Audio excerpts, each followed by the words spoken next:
What's up? What's up, everybody? How are you guys doing on this lovely Wednesday at 11 o'clock? This is Brown Sugar Confessions, and I am Doc Val, your resident clinical sexologist and the host of this show that you can only get on Power 1017. And we're going to kick it off. But before we do, guess what? I want to thank you guys because this is our 10th episode of Brown Sugar Confessions. Perfect 10. Yeah, perfect 10, right?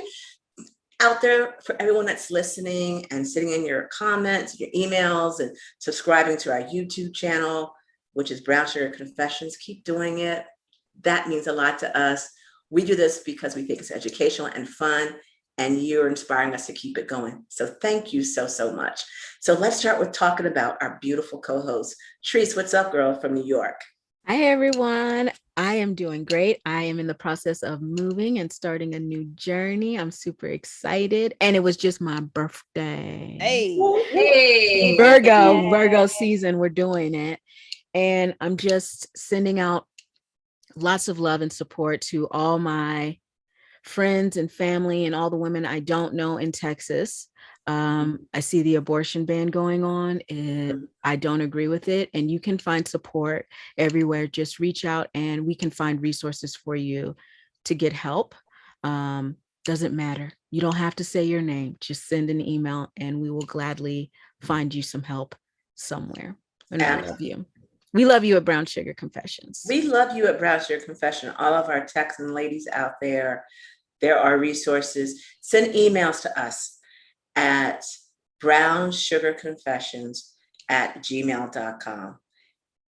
I'm not saying we have all the answers, but we can get you to some people that can give you the answers. So that's brownsugarconfessions@gmail.com. Miss T, what's up in the ATL? Well, as much as I would like to say, yeah, you guys can come to Atlanta, we're full. So, come visit, don't stay. But if you do need some resources, we're always here to help. If you need a couch to crash on, if you need to just go somewhere and just take a weekend off, Atlanta is always here for you. Awesome. Thanks, Miss T. Jenny C, what's going on in Utah? What up from Salt Lake City?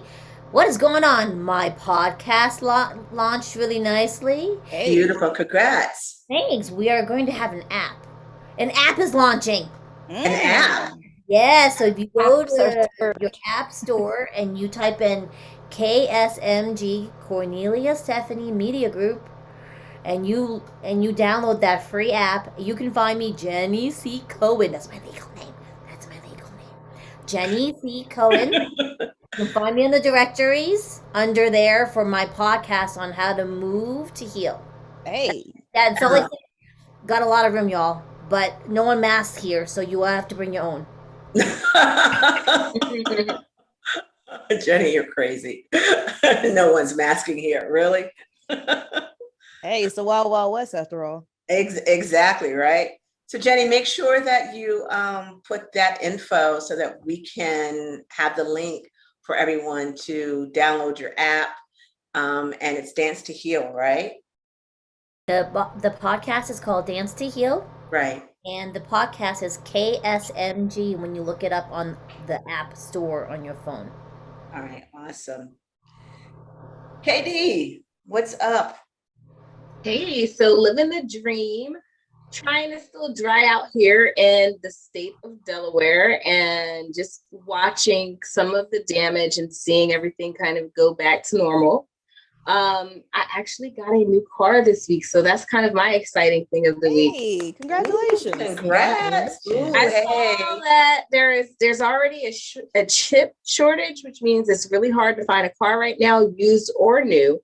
Wow. And to top it off, the Delaware, PA, New Jersey, and New York area is about to have a large influx of people needing cars. I said, let me get my behind to this lot before ain't nothing left. So we went ahead and rushed something we've been needing to do for a while. So I'm really excited. It's nice. I haven't moved it from in front of the house since we got it. You haven't moved the car in front of the house. Well, congrats on the car, girl. Congrats. Thanks. And since I mentioned this is our 10th episode, And we wanted to give you a surprise. And in Radio Land, you can't see her, but if you're watching us on YouTube at Brown Sugar Confessions, we now have our very first co-host. It is Ali. Say hello, Ali. Hello, wonderful listeners and watchers of Brown Sugar Confessions. I'm so excited to be here with my friend Bao and with all my new friends that I'm getting to know tonight. So thank you for having me. Very excited to be here. We are so excited that you're here with us as our very first co-host on our 10th anniversary, our 10th episode. So let me tell you a little bit about Ali. She's a freelance journalist covering travel, wildlife, and relationships. Her work has been in the Washington Post, the Cosmopolitan, Time Magazine, Forbes, Glamour, and Condé Nast Traveler, among others. She is also a guidebook author for Belize and Iceland. I got to ask what that is. And it's a debut novelist. I want to go to Iceland. Yeah, I want to know what that is. Don't want to go to Iceland? Go. It's beautiful. Oh, I want to go to Iceland. I thought you were saying don't go to Iceland. No, absolutely go. It's great. Wow. And when she isn't traveling, she spends time with her husband, Michael, and their two dogs, Sophie and Vinny. And she is an amazing writer. And how I got connected with Ali was that she had mentioned me in an article with Cosmopolitan magazine. And Ali, thank you so much for doing that. Thank you for lending your expertise to my readers through Cosmopolitan. The article is made better by you participating in it. So I really appreciate it. Absolutely. And we're going to talk a bit. We're going to talk a lot, not even a bit, about the article. We're going to have it on the website and on our Facebook and all those various channels that we have, so that you can take a look at this amazing article about people that choose certain lifestyles, and it's ethical, non-monogamy. So Jenny C, what hot topic you got going on? Tell us. All right, so listen. What? Pink Mandarin, who is this wonderful, wonderful advocate for the trans community because he himself is trans. He made a post about Little Nas's joke post about birthing his new album coming out. Right. And Little Nas is just so cute, you guys. However, Pink Mandarin, who's also named Chapter, is his name, and he kind of put Little Nas on blast. Not kinda. He put him on blast. And what he didn't realize is that the way he did it was actually very anti-Black. And that's the controversy. Why I want to talk about it is the fact that I love the fact he brought on this wonderful man named Caden, and they had an adult person conversation about it. So at the end of it, Pink Mandarin himself apologized for the inappropriate way that he blasted Lil Nas, because he didn't realize that Charles. Thank you, Ali. The makeup artist. The makeup artist, right? He had done something like that already. Right. And the key is there are some trans members who still elect to get pregnant. And it was very triggering for them. They felt that because really, honestly, this community, they're at high risk to begin with.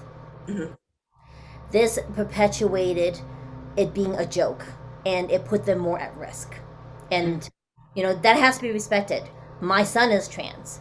He presents as an Asian male, but he's in much more danger than someone who might be white presenting trans person. And so, my son he's always being coached by me on how to stay safe in public settings. And he does not have the luxury to be in any way other than a binary cisgender male presenting person to keep himself safe. Wow. He doesn't have that luxury.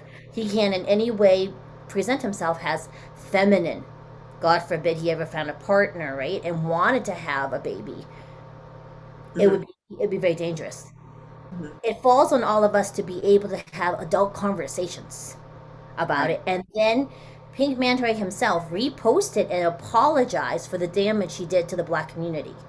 So he was an adult, and then he did not remove the post because people said, who are black in the community said, do not remove the post. We want all of it. Don't dirty delete. Mm-hmm. And he even gave a lot of credit to Caden, who was kind enough to spend his time to educate him about how inappropriate and how racist and anti-black his initial call out was. And I want to make sure that we're clear on that, because you can make a mistake. You can make a mistake, a big one, because Pink Manta, he had 100,000 people commenting in that first initial post. Mm. And still be a big enough person to be like, I'm sorry. I made a mistake. Thank you for giving me that opportunity to be better. Right. Well, Little Nas was not the first artist that's done those types of photo shoots, right? Yep. It's just, what Pink Manta himself admitted he didn't do his due diligence and didn't research. Right. Other artists have done that. Right. Now, was Little Nas the first Black artist, openly gay Black artist that did this? I remember there was a white artist, right, that did this. Yeah, white artist did this. I think Little Nas X was the first Black openly gay artist. We have to remember there aren't many openly gay Black artists even out there. Mm-hmm. But yeah, I think it's really weird. And I also don't like how Lil Boosie responds all the time to Lil Nas X. So what did Lil Boosie say? Lil Boosie has everything. He has everything to say. I swear he just looks in the corner and waits for Lil Nas X to breathe before he says something negative. And it's just like, for me, when you read a man that is, I think I'm not 100%, but he looks to be about 50. Shade. And this older man who openly raps about gun violence, selling drugs, beating women, having sex with ample amounts of women, sometimes even if you listen to the lyrics, sometimes forcibly. Mm-hmm. He is saying that Little Nas X is, you're ruining kids. Are you for real? Is it really him ruining kids? Are you sure? Let me let you sit down and drink some water, take a breath. You're really going to put all of that on him when you've been in the game longer than him and you got little kids trying to emulate you. Mm. It's like that Maybelline ad. Is it Lil Nas X or is it homophobia? Yeah, exactly, Ali. That's perfect. Yeah. There's, I think none of us are surprised about, being Black and being gay in our community. And, I give Lil Nas a lot of props for coming out and just wearing that on his shoulders. I mean, he's representing and he's wearing a lot and it's coming at him for all angles. And I just think, I know I hear what you're saying, Jenny C, regarding, our trans community. And I so get that. And I also get that, in being an advocate and making a stand, you might not always think about the various, different scenarios of people's lives and how to portray it. But personally, if you guys didn't see the not video, it was a photo shoot. It was really cute. He was, he birthed his album. And then I saw something on TikTok where he had, what was it on TikTok where he was exercising for birthing or something like that, something crazy. Yes. It was TikTok. Yeah. And I don't think a lot of people understand that Lil Nas X behind the scenes does a lot of stuff for the community. Like when Montero came out, if I remember correctly, he was actually advocating for people or men that were in jail to transition back into society to help them. Like, honestly, Lil Nas X does more behind the scenes for the Black male community than a lot of rappers that we know of, which is actually really sad that people are downing him and saying he's being a detriment to society, and they're not actually realizing what all this man is doing. And then on top of that, and I didn't think about it until Jenny C was talking about how this affected the trans community.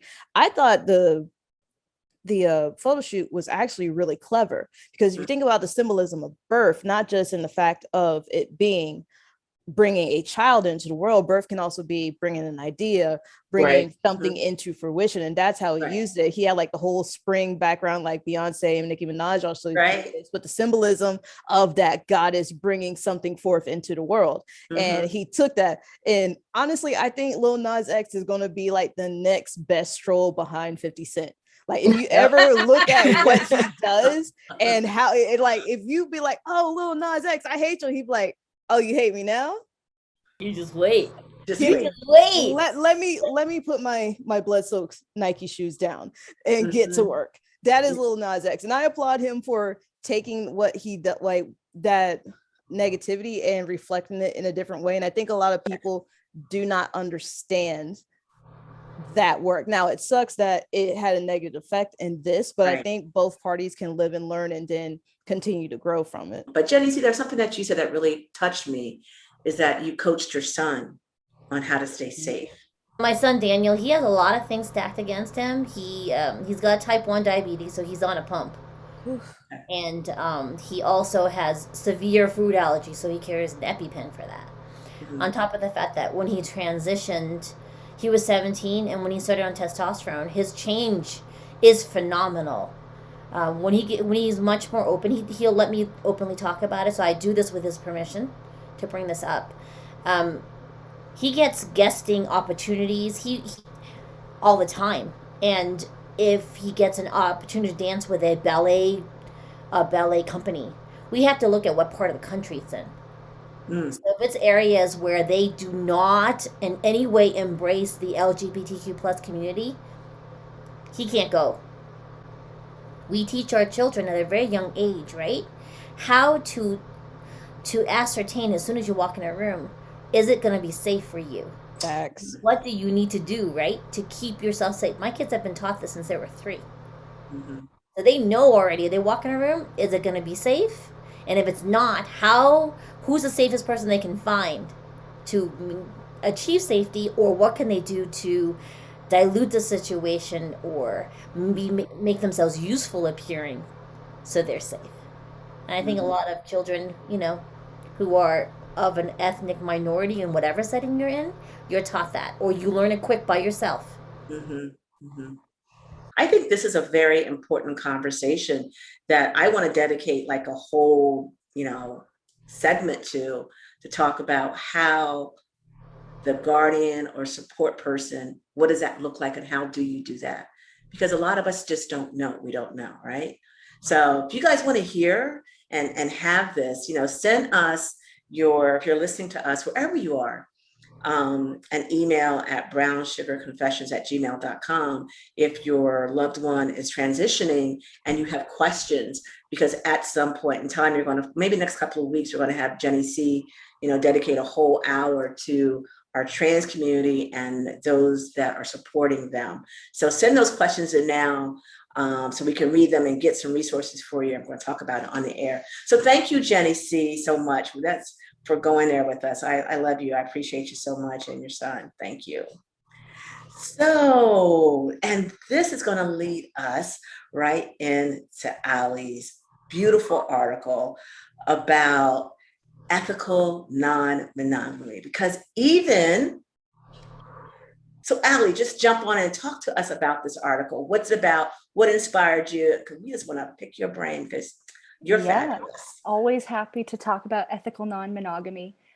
So this article is for Cosmopolitan, and it's a basic explainer on what is ethical non-monogamy. I think people know what monogamy is, little confusion about non-monogamy, and then even more when you throw ethical onto it. So there's a lot of words to take down there and sift through. So this article is a really basic introduction to what it means to be consciously not a monogamous person. And it was very funny writing it. I went way over the word count, and I could have just kept writing. As you know, when I interviewed you for that, Val, it was over an hour of conversation, and I think there's 2 or 3 quotes from you in there. There's never enough room to fully get into everything. So it's really, when someone Googles, what is ethical non-monogamy? Hopefully this is what will come up as a resource for them to start them on their journey to creating a non-traditional relationship dynamic for themselves, or themselves and their current partner, or whoever they might happen to be with.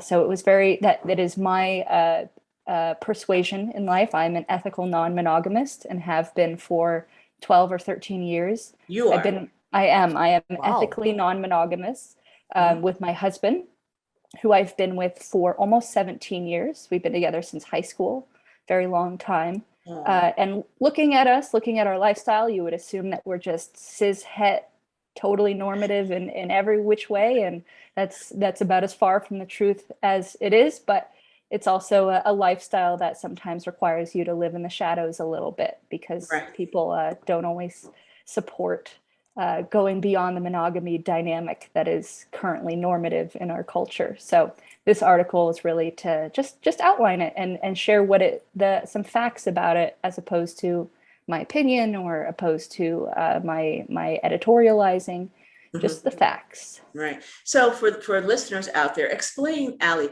what is ethical non-monogamy, and what does it look like? Like, what situations would describe that? That's such a good question, because monogamy is very straightforward. It's two people who have agreed to be committed only to each other sexually and romantically. And then when you step outside of monogamy, you hit non-monogamy, and suddenly there are infinite relationship dynamics. So you could have a triad. You could have three people fully equal in a relationship, all in love and having sex with each other.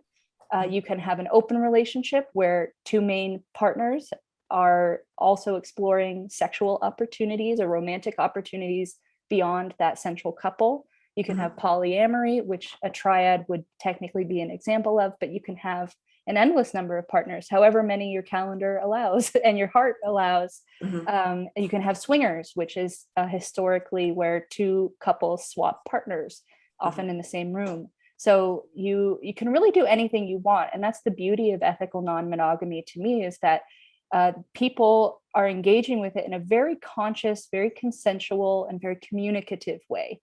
They are sitting down and talking about what they want, talking about how they're going to do it, talking about doing it, talking about how it went, talking, Right. making sure everyone, ideally in an ideal situation where everyone is on the same page and fully enthusiastic about everyone else's behavior.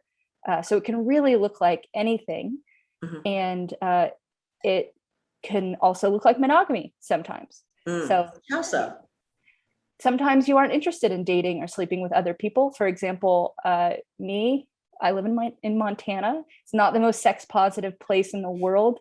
And we live in a very small town. So we've made the choice to not play outside of our marriage, except for when we travel. So we behave in a monogamous way. We're only with each other, only dating each other, only sleeping with each other. But I identify and he identifies as non-monogamous. So we are still that at heart, but it looks monogamous from the outside. Ah, I see. So you're presenting as a monogamous couple, but you're non-monogamous. Yeah, we are coded by society as a monogamous couple when they look at us. Now, did you feel like Jenny talked about safety. Did you feel like you had to present that way, living in Montana, for safety reasons, or just? Definitely in terms of living in Montana, I think sometimes in ethical non-monogamy, sometimes you can encounter people who are new to the lifestyle and may encounter emotions like anger or jealousy that they weren't expecting to feel. So perhaps you have an interaction with someone and it doesn't go well because jealousy comes up. You don't necessarily want to be running into that person at the grocery store every day. Otherwise, one time my husband and I had a boyfriend. We were in a triad. It was a fully equitable relationship, and all three of us would hold hands together and have and be affectionate with each other in public. And that was definitely a situation where I thought it would be safer to not do this. So being together since high school, we knew we wanted to be together forever pretty quickly, which was a gift to be able to spend so much of your life with your soulmate. However, once we hit college, I had always wanted to experiment in college, and I met some very good looking people, and that didn't affect how I felt about Michael at all. So we sat down and said, look, we're 19 years old. We got a lot of life ahead of us. We want to stay together. We also want to try being with other people. What can we do about that? And we, even though we had no language, no role models or anything to show the way, we just dove headfirst into it, made all the mistakes that you can make. And here we are 13 years later, very happy with how it's developed. So with that, we're going to do some very hardcore adulting and go pay some bills. Bill paying. You got to pay bills. Paying the bills. Stay tuned and come back, because in our next episode, in the next half of this episode, we're going to be talking about the lovely Miss Sukihana. Dr. Val and Ali will continue their conversation. And we're also going to be talking about women divorcing at a later age in life and how they get back out there. You don't want to miss this. So come back to Brown Sugar Confessions on Power 101.7. Welcome back, everyone. Thank you for tuning in and staying with us. We appreciate your love and support that you offer us. It keeps us going over here at Brown Sugar Confessions. Don't forget to go over to our YouTube page, our Patreon, and email us at brownsugarconfessions@gmail.com. Again, it is brownsugarconfessions@gmail.com, Brown Sugar Confessions at YouTube, and Brown Sugar Confessions on Patreon. Get over there. We have so much amazing content. I'm not even playing with y'all. Get over there. And we're going to go straight into our hot topic. Miss T, what's popping? Ooh, y'all, I have been to the mountaintop and it was kind of scary. Let me tell you. Has anybody heard of Sukihana? Sukihana. Okay. Oh, yeah. Miss Jenny, have you heard of Sukihana? Yes. So a few, I want to say maybe a couple weeks ago, it actually might be less than that, Sukihana came out with a new video that everybody had been equating to the next tip drill. Okay. So if nothing else, tip drill, that What's Nelly tip song drill? you know Nelly. It must be because it ain't your face, you need a tip drill, tip drill. That song. I have no idea what y'all are talking about. What? Did you watch BET? No BET After Dark for you? No BET After? Oh man. It was a classic. If you are a current feminist, I don't know how you would feel about this the new song. I can't even say the actual name. The FCC will definitely come for us if we say the name of the song. So we'll just say Lotus is everywhere. Lotus is everywhere. Can we make that the hashtag of the week? Lotus is everywhere. Lotus everywhere. Is that our hashtag? Wait a minute, Miss T, is that our hashtag for the week? Let's make that the hashtag of the week. Lotus everywhere. I don't know if y'all remember us talking about orgies and how to slide into orgies a few weeks ago, but that video just, is women of all sizes and all colors, and they are in the pool, out the pool. And I think I really only saw maybe 2 men. Maybe one was enjoying and the other was the butler, and he just had to stand there and just get a gaze of everything that was happening. If you remember the old tip drill video, some people are calling it the new tip drill for very things. There are some sexual acts that are actually being seen. What sexual acts are being seen? Oh, many lotuses being pleasured. There are many lotuses everywhere. There are tongues everywhere, and tongues on lotuses. Tongues on lotuses. And then also, if you remember us talking last week about what was it, the grinding? Yeah, I think somebody was definitely doing the grinding technique that we talked about last week. Yes, the scissor grind technique. Yes, I feel like we're throwing up signs. We're throwing gang signs. Our own. Yeah, the scissors grind. I think it's called tribbing. Tribbing. That is the word. That is the word. Thank you. You are correct, because I got it confused with triples last week from Star Trek. Also fuzzy. Yes, very, very much fuzzy. There was all kinds of things happening, but a lot of people were most of our male parts owning people, they loved it. They thought the song was horrible, but they loved the video. Other people were like, oh, this is terrible. This is straight trash. So there was a lot of mixed reviews of it. So I personally, even if I didn't care for the video in particular. I do love the freedom of the women that were able to put that video on, do their thing. We've come into this place where we are no longer doing the Susie homemaker aesthetic for what a woman should be, and I am all for it. Live your life. Just please don't bring any more serial killers into the world. That's all I want in life. No more serial killers. No more serial killers, because we don't need any more in life. But I would love to know how the rest of you feel about it. Dr. Villa, how did you feel about the video? You got to see it, right? I did. I saw it 3 times. And so I'm sitting outside. You saw it 3 times? I did. I looked at it. I barely got through once. You saw it 3 times. I did. In a row, or did you take some time in between? No, I just looked at it straight through. It was so funny. My husband was over my shoulder. He's like, "What is that? What is that?" He's like, "Oh." So we watched it. I'm like, "What do you think?" He's like, "I'm here for it. I love it. It's great." Of course. He loved it. Of course. It was yonis everywhere. Yes. So, I appreciate the visuals. I appreciate it. I appreciate the various sizes and colors of women that she had depicted in the video.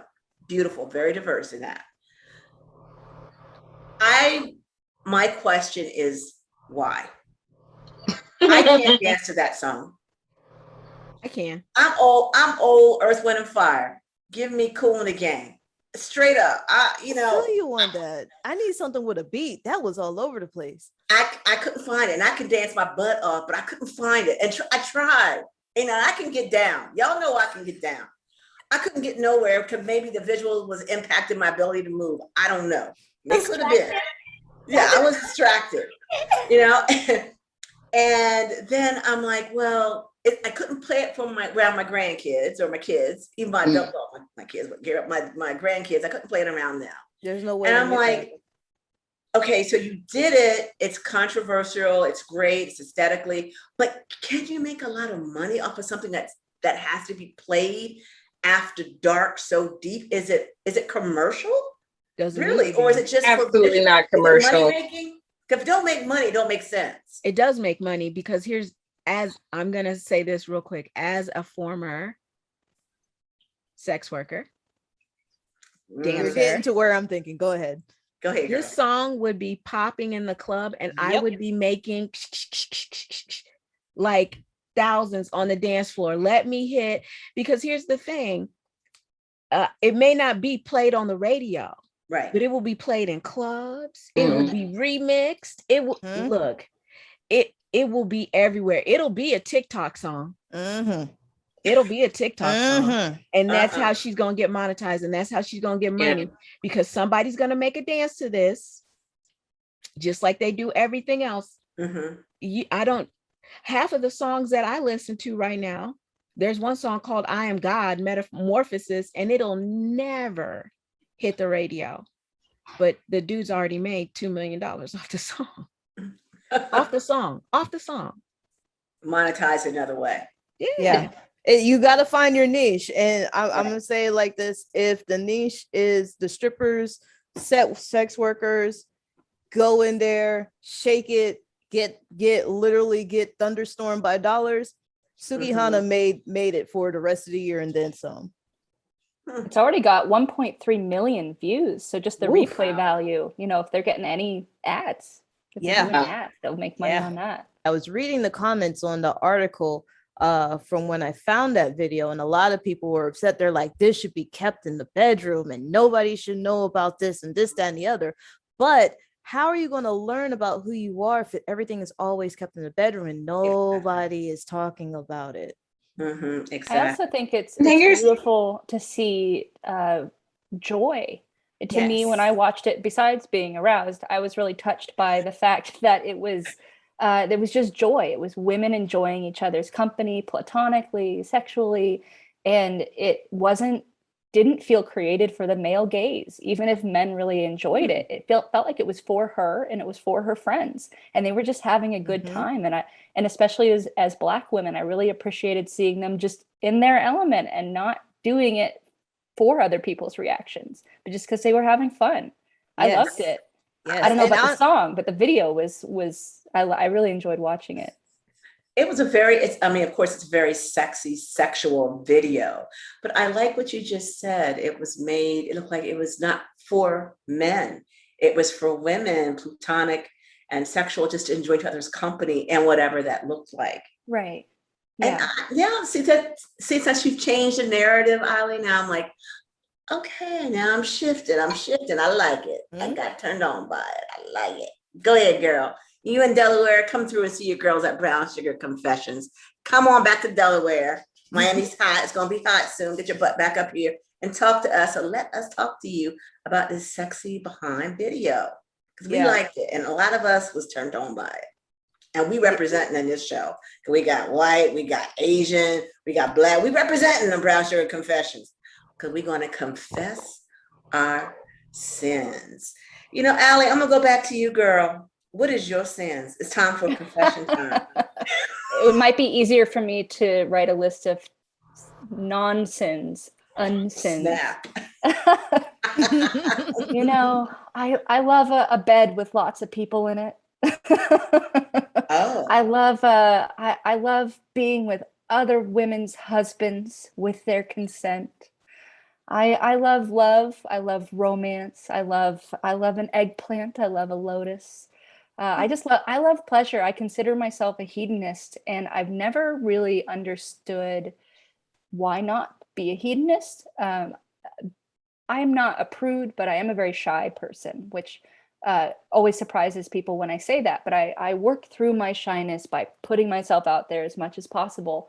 And at a young age, I developed early, and I realized that trying to hide my sexuality was not doing me any favors. And so I've just owned it. So anything that's caught my curiosity, I go for it if I can. And I love it. I love trying new things. I love trying new people.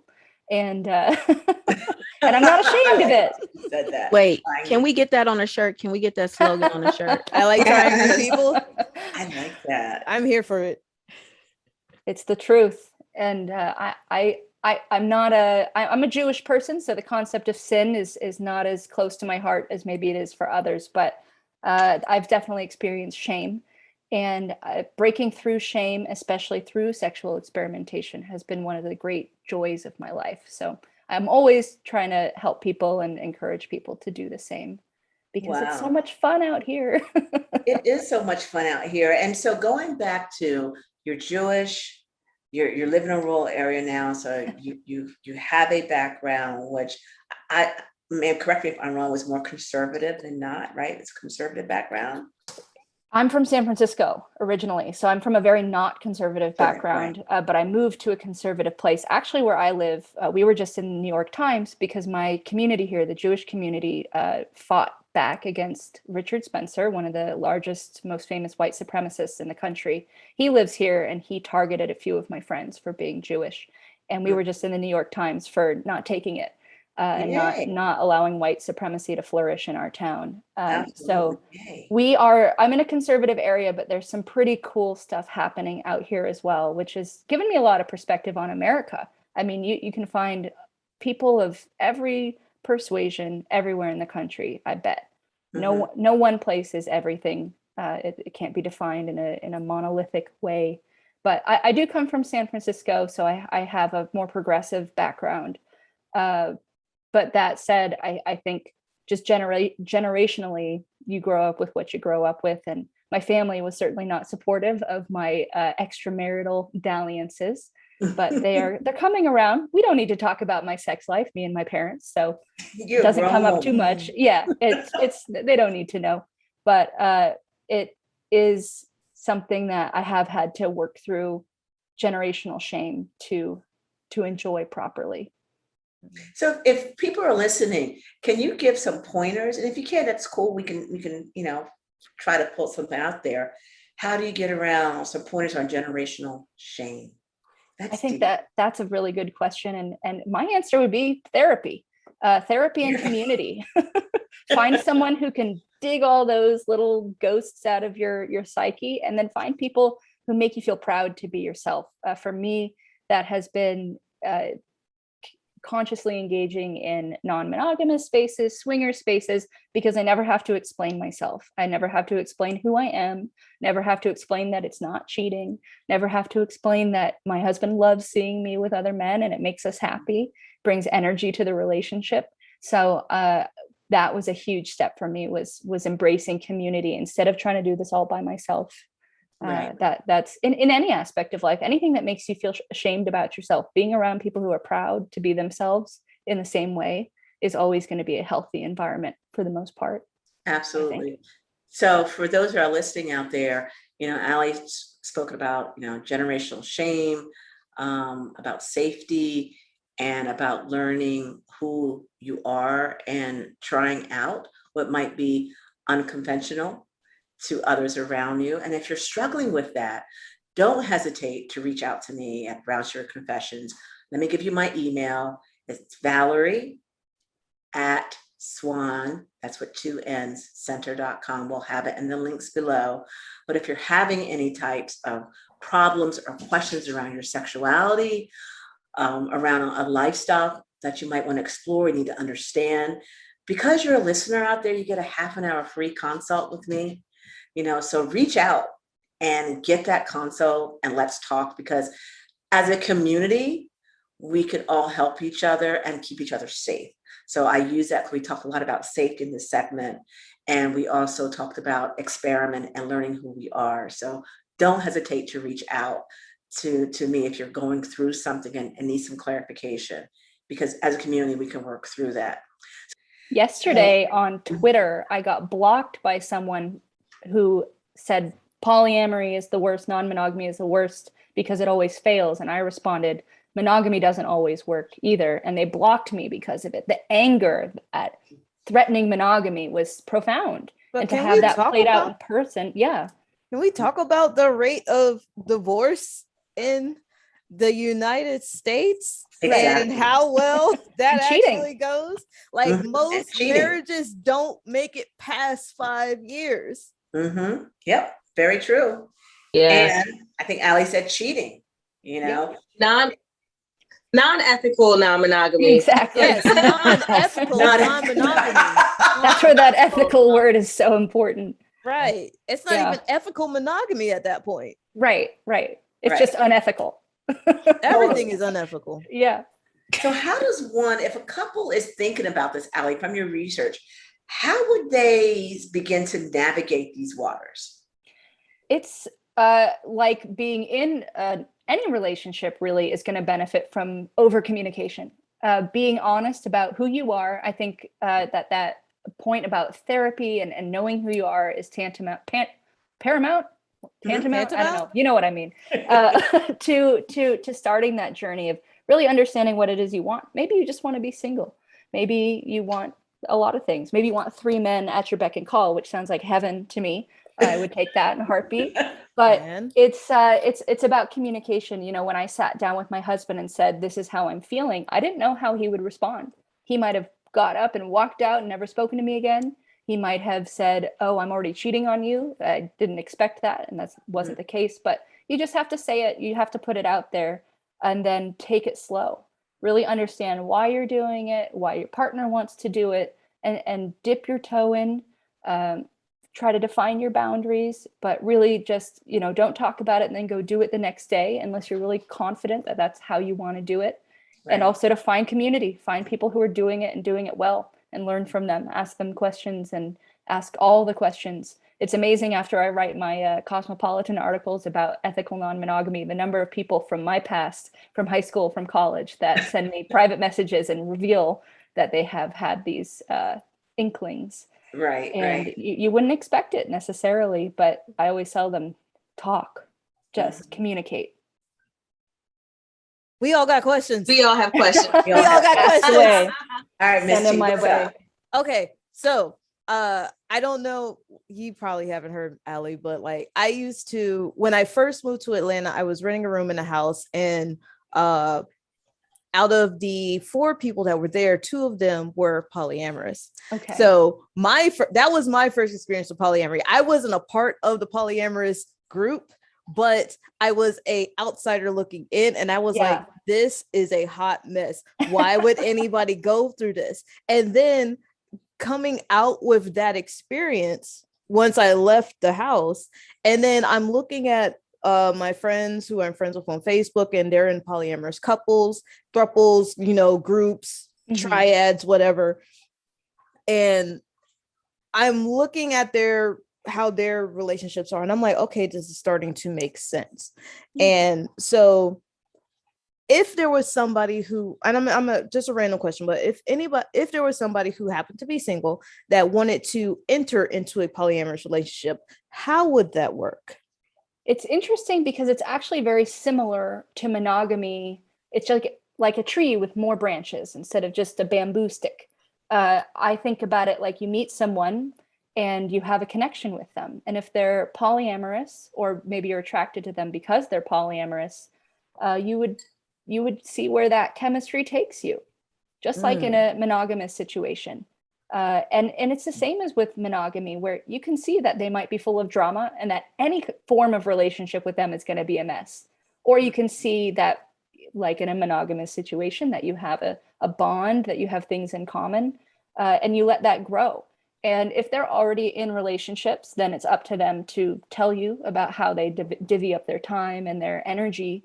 But that's where the over communication comes in, where you have to be saying your boundaries. You know, I need you 5 days a week. I only want to see you 1 day a week. I only have whatever it is that you have time for or what you want. You just have to tell them. Ah, that's interesting. Yeah. I always think about that, because I'm like, how would I see it, I guess, from the other direction, where it's always the couple or group that finds a person. They're like, hey, you want to be in? But it's, I guess in my mind, is you never see the single person that wants to be in, if that makes sense. I think it can be safer for the couple or the people who are experienced with polyamory to pursue. And also, I find that a lot of people in this lifestyle look among the existing folks in the lifestyle, because they don't have to go through so much explanation. When you bring a monogamous person into a non-monogamous situation, very common with hetero couples looking for threesomes, particularly women. They still call themselves monogamous, even though they are not being monogamous. They might be teaching that third person and doing a lot of work to bring them on board. And sometimes people don't want to do that work. So when you're coming into that situation, I think it would be very pertinent to be open to learning, because while there's a lot of similarities with monogamy, there's also a lot that's different, and it's especially with communication and navigating new emotions. So I think it just takes a certain amount of willingness to be really direct and really communicative in a way that monogamous people are not socialized to do. How many couples do we all know of who don't talk about their problems? In non-monogamy, literally can't function without so much communication. And often that's how it works out. It doesn't work. They don't communicate. They're human beings, but it's essentially the same approach. Interesting. Very, very interesting. KD Love, don't we have an email? Ooh. We do. Okay, so we have an email from Stacy that is now living in Bethany Beach. And they want to know, they said that they are now in a relationship and they're contemplating a non-monogamous relationship.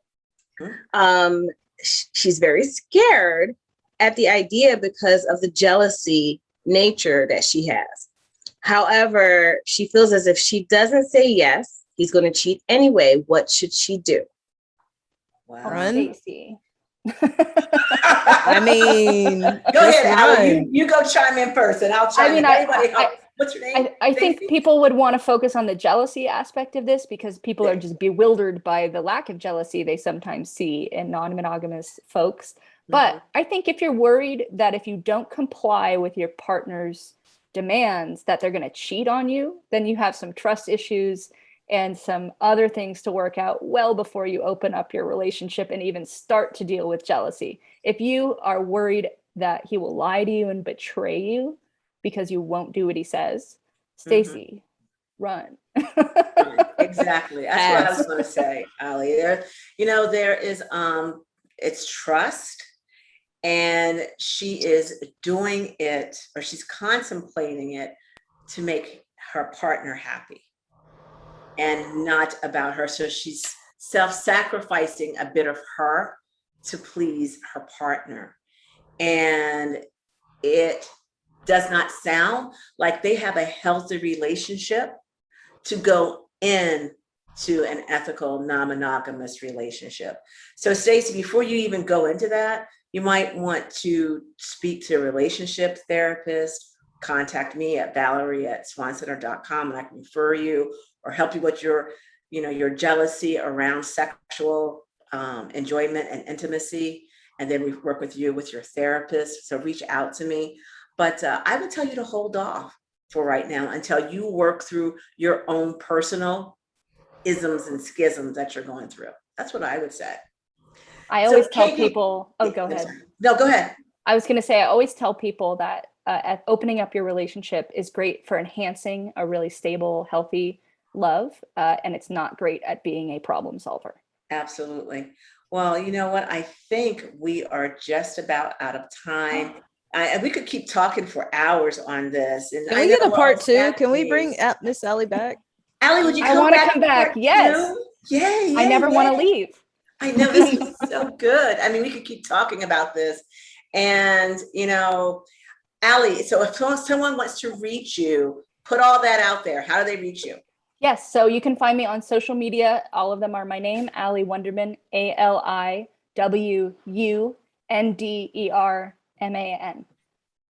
Okay. On Instagram and Twitter. Beautiful. So if you've got questions, and we're going to post the article that Ali wrote for Cosmo on our YouTube and our Facebook and all those social media channels. So make sure you look at the article, reach out to her if you have some questions about that. And if you have questions, as I mentioned, about your relationships and any kind of sexual concerns you're having, you know where to reach me. If not, I'm going to tell you one more time, Valerie@SwanCenter, that's with 2Ns.com, and we'll put that in there. And of course, we are Brown Sugar Confessions. We've confessed a lot of stuff tonight. We just kind of like confessed. I like that. Is this a confession? What's like a mass confession called? I don't know. I'm just going to roll with mass confessions. Confession Rama. We had mass confessions tonight. Confession session. And to send us your emails at brownsugarconfessions@gmail.com. Check out the YouTube to see what we look like, by the way. We are like so diverse. We are like beautiful and diverse. I mean, like we could be like the UN right now. Are we? Anyway, check us out on YouTube at Brown Sugar Confessions, on Instagram, all those places. And we will see you next Wednesday at 11 o'clock EST, only on Power 1017. Good night, everybody. We love you. Mwah. Good night.